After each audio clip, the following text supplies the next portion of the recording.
Cut. Pugi.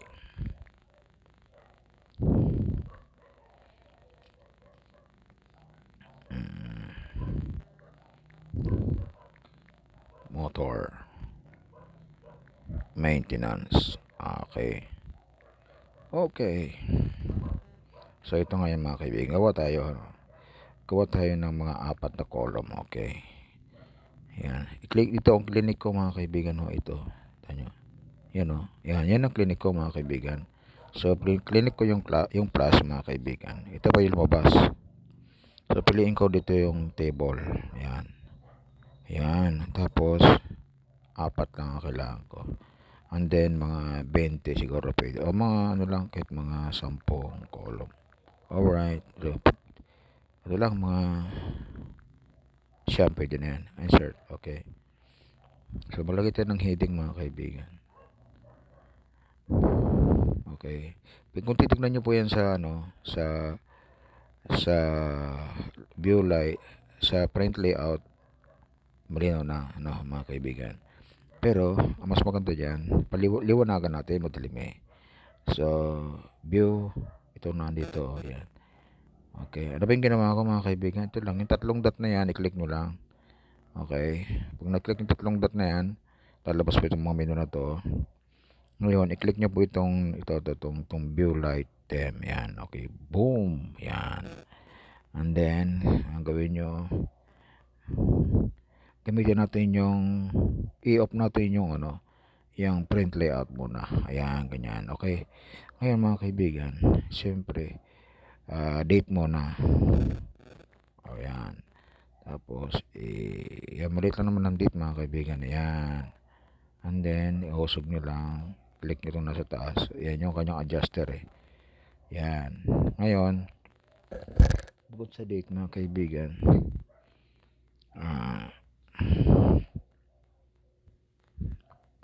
halimbawa, heading, maintenance check-up ng motor,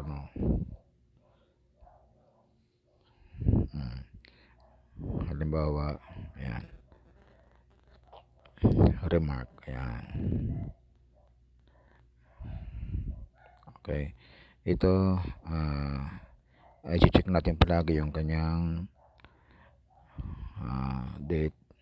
Lagyan mo ito ng pamagat mga kaibigan, tinas, pre-ride inspection, halimbawa, pre-ride inspection.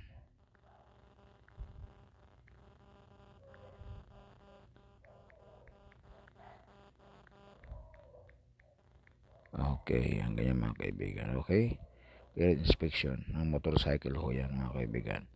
So, date, okay na yung date, tanggal na, okay, ganito. Ano ba ang kina-check natin dyan? Tire pressure,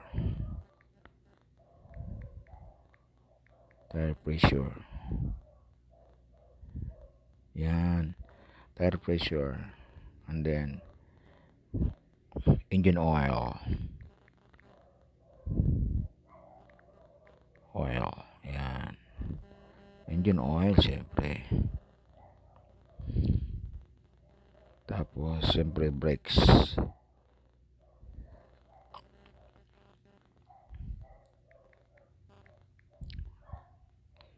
okay, ganyan, brake, yan, tapos headlights, yan, lapitan to. Naubusan na tayo ng, yan naman checkbox lang to mga kaibigan eh. Itong lalagyan natin dito. So tanggalin natin itong date. Okay. Ayan. Ang kailangan natin lagay dito ay brakes. Dito tire pressure. Ano pa yung kulang? Date. Ano yung ginagalaman sa motor? Air pressure, okay na sa tire ngayon eh. The tire pressure, engine oil, brake. Meron pang isa mga kaibigan, yung coolant.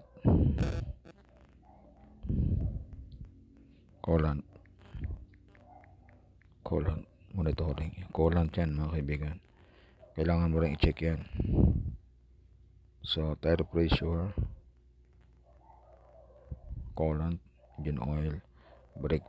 Yan mga kaibigan.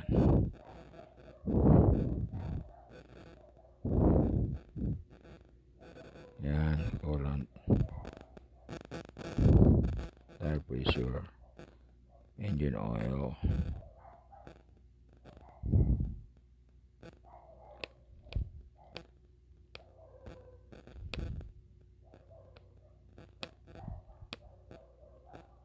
Yan. Yan mga kaibigan. Halimbawa, ganyan lang mga kaibigan. So itong heading na to, i-click nyo lang po yung daliri nyo dyan. Medyo matagal lang konti. And then, i-move nyo itong bilog na isa. Yan. I-move nyo hanggang dulo. Yan. Ngayon, ang gawin nyo, kasi kailangan kumapal yung mga litra na yan eh. Pampakapal nyan, i-click nyo lang itong sa baba yung B. Yung bold na yan, yung B. Yan. Yung B na yun sa dulo, sa baba. Yan ang i-click nyo. Yan. Kita nyo, lumaki na. O, coolant. Ngayon, dahil pangit tignan, ganyan na pagkaka-lettering. So, inyong liliitan itong mga mahaba. Ayan. Yan. Di ba malili? Ayaw magkasa, di ba? So, click nyo to, itong format. And then, sa dulo lang dapat yan eh. Oh, tayo. Humihina na yata ang gulo. Ano ngayon? Ayan. Babaan nyo ng konti. Yan, okay. Ganon din ito, coolant. Babaan nyo ng konti. Coolant. Yan. Okay na. Okay. So, ayan po ang forma ng ating box. Ngayon pa paano yan? So, importante, kailangan pa rin pala may date, kasi ano yan eh. Okay na mga kaibigan, ganun lang. So, ang gawin natin, samahan natin yan ng box. Dalawang checkbox tong isa. Okay.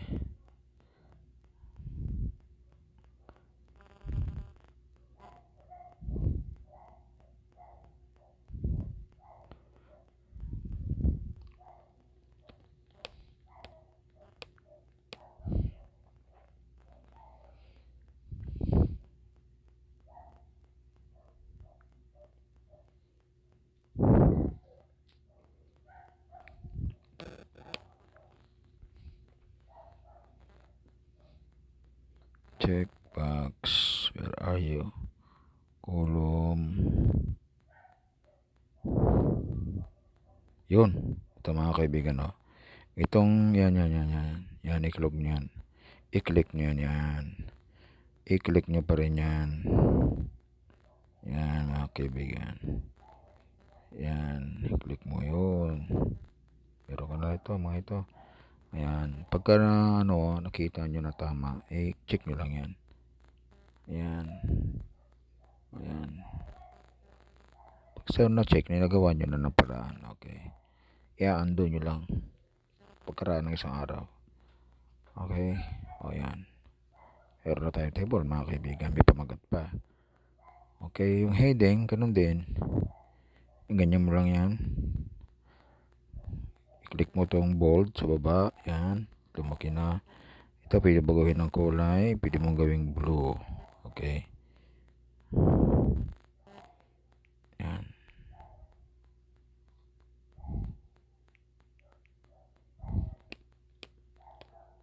Okay. That's it mga kaibigan. Yan ang paraan kung paano gumawa ng table mga kaibigan. Okay. Yan. Kailangan talaga natin may date mga kaibigan. Bawat dalawang ganito, mayroon kang date. So ganito mga kaibigan. Magdagdag tayo ng isang. Kita natin to. Yan. Yan. Dagdag tayo ng isang column. Date. Okay. Kailangan natin ng date.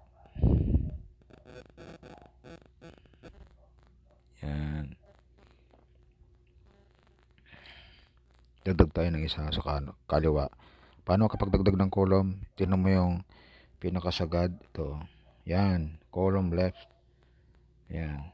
I-click mo lang yan at magkakaroon ng isa pang column dyan katabi ng column. Now na. Okay na. Ito na. Yan. Yan. Okay. Meron na. So ngayon ito mga kaibigan. Date ito.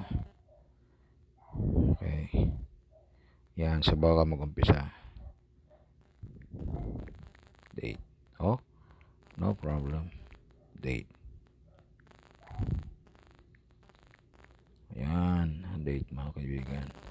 And then copy.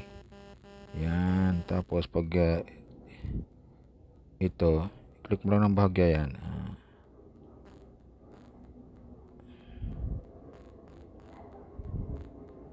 Yan. Okay. I-paste mo. I-click mo tong paste mga kaibigan. Paste. Okay. Ay. Yun lang. Yan. Yan. So, paste. Oh. Okay.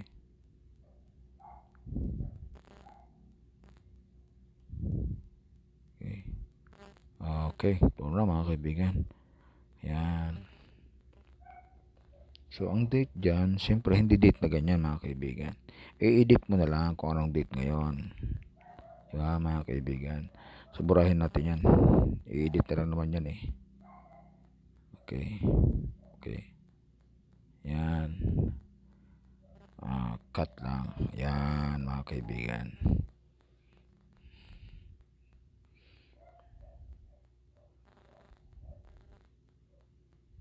Lagyan nyo rin kung anong date yun. 28.